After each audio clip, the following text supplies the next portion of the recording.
절체절명의 순간 기적적인 승리로 조선을 살려낸 명량해전, 그리고 임진왜란 마지막 해전이자 이순신 장군이 최후를 맞이한 노량해전, 이 두 해전에 대해서는 모르는 이가 없을 겁니다. 그러나 이 두 해전 사이에 있었던 시간들을 기억하는 이들은 많지 않습니다.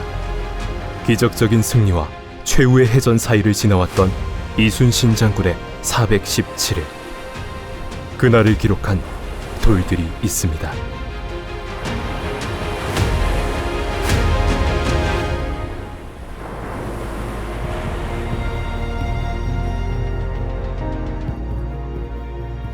안녕하십니까? 국립문화재연구원 학예연구사 이종숙입니다. 해남 명랑대첩비에는 충무공이 모함을 당해 잡혀갔고 원균이 일본군에 패해서 조선수군이 전멸했다는 사실과 이후에 충무공이 전함 12척을 거두어서 명랑에서 승리한 내용들이 나와 있습니다. 여기까지는 많은 분들이 알고 있는 내용입니다.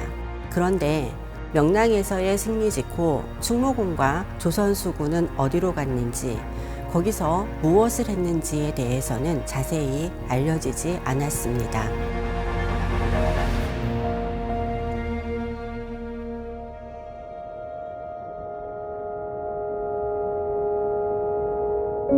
통제공이 돌아가신 지 6년이 지났다. 전쟁의 상처가 다 아물었다 할 수는 없지만 적어도 통제공의 공을 기릴 여유는 있을 거라 믿었다. 하지만 조정에서는 나라 사정을 말하며 통제공을 기리는 걸 미뤄왔다. 통제공을 잊지 않기 위해 영감 곁에서 함께 싸웠던 이들이 다시 모여 작은 비 하나 세웠다. 비를 보면 반드시 눈물이 난다. 이름은 타루라 지었다.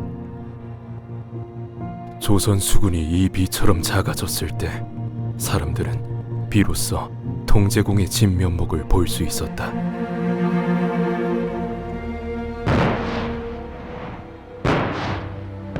정유년 내내 하늘은 통제공을 죽이려고 등 떠미는 것 같았다. 누명을 쓰고 옥살이를 해야 했고 그 와중에 통제공의 어머니는 돌아가셨다. 그리고 3년 7개월간 한산도에서 키웠던 조선 수군이 칠찬양에서 불타버렸다. 한 줌도 되지 않는 전선과 손으로 헤아릴 정도의 병조를 추스러 통제공은 다시 전장을 향해 나섰다.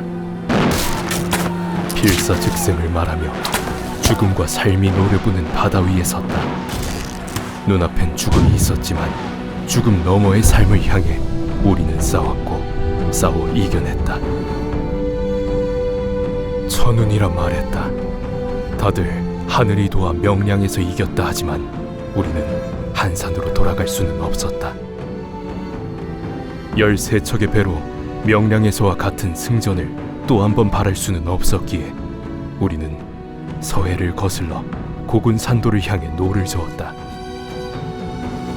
마침내 도착한 고군산도에 닻을 내렸을 때 또 다른 흉보가 날아왔다. 바다에서 통제공이 외놈들을 죽일 때 땅에서 외놈들은 통제공의 아들을 죽였다. 통제공을 빼닮았던 삼남미연이었다. 하늘은 통제공을 죽음으로 계속 떠밀었다. 통제공은 통곡했다. 내가 죽고 네가 사는 게 이치인데 네가 죽고 내가 사는 것이 무슨 이치냐고. 차마 통제공이 살아야 이 나라가 산다고 말할 수 없었다. 10월이 다가가기 전 우리는 겨울을 날 수 있는 곳을 찾아 다시 떠났다.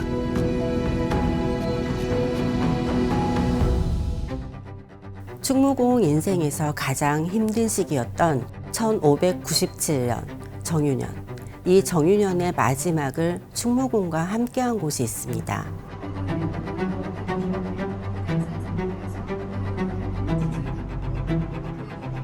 고화도, 오늘날 고화도라고 불리는 이 섬에 통제영이 설치됩니다.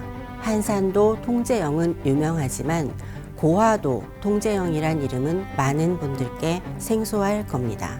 충무공은 어째서 고화도에 통제형을 설치했을까요? 고화도를 두고 충무공은 서북풍을 막음직하고 배를 감추기에 적합하다고 평했습니다. 그렇다고 이런 지형적인 면만을 보고 통제형을 설치한 건 아닙니다.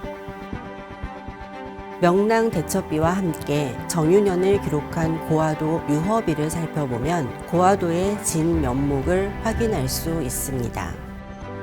이 섬은 남쪽에서 서쪽으로 이어지는 바닷길로 오른편으로는 영남과 닿아 있고 왼편으로는 서울길이 트여 있어서 가까이로는 전선의 군량을 공급하여 승리를 기약하고 멀게는 행제소의 식량을 대어 궁색함이 없게 하고자 하였다.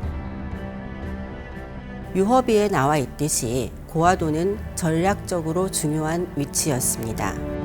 이곳은 서해를 거쳐 서울로 가는 길목인 동시에 영산강과 이어져 호남으로 들어갈 수 있는 입구였습니다. 바로 이곳에서 충무공은 조선 수군의 재건을 시작합니다. 통행척 덕분에 백성과 왜군 세작을 구별할 수 있었고 덤으로 군량도 얻을 수 있었다. 수군을 쫓아온 피난민들은 배에 싣고 다니는 곡식 일부를 내놓고 통행첩을 받아갔다. 그들은 안전한 곳에서 농사를 지을 수 있게 됐다며 좋아했다. 우리는 겨우내 배를 만들기 시작해 봄이 오기 전 40척이 넘는 전선을 건조했다. 전선이 늘어난 만큼 병사들의 숫자도 늘어났고 창고에는 군량미가 쌓였다. 한산만큼은 아니지만 옛 통제형의 모습을 찾아가는 것만 같았다.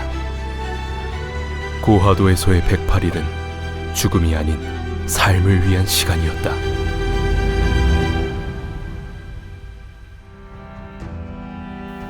충무공은 고화도에서 겨울을 나자마자 다시 한번 고금도로 통제형을 옮깁니다.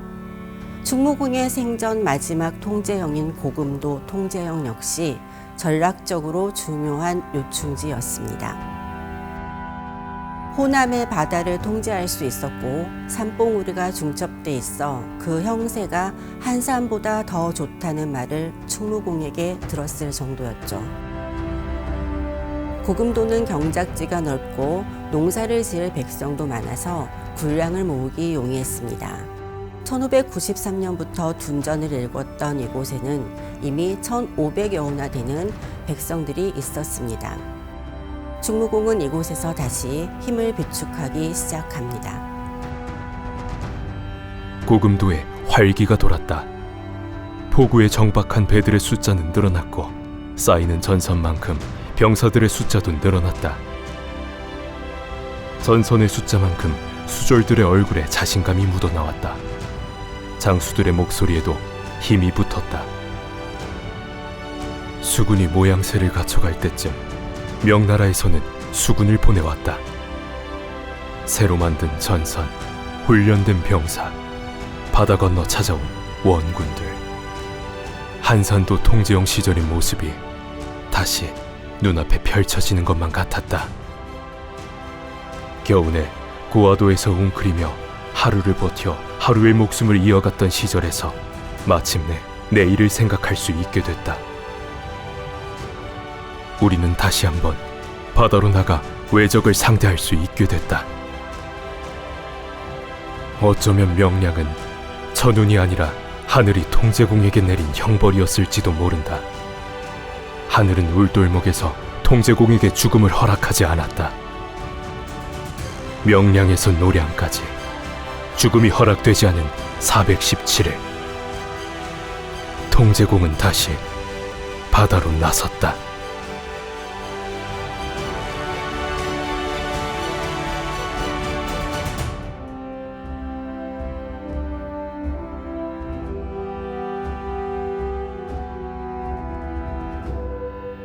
노량은 어슴풀에 흐릿하고 물은 오직 깊은데 여기에 비석을 세우노라. 후세에도 없어지지 않고 공의 이름 우뚝하여 영원토록 으뜸 가는 제사를 받으소서.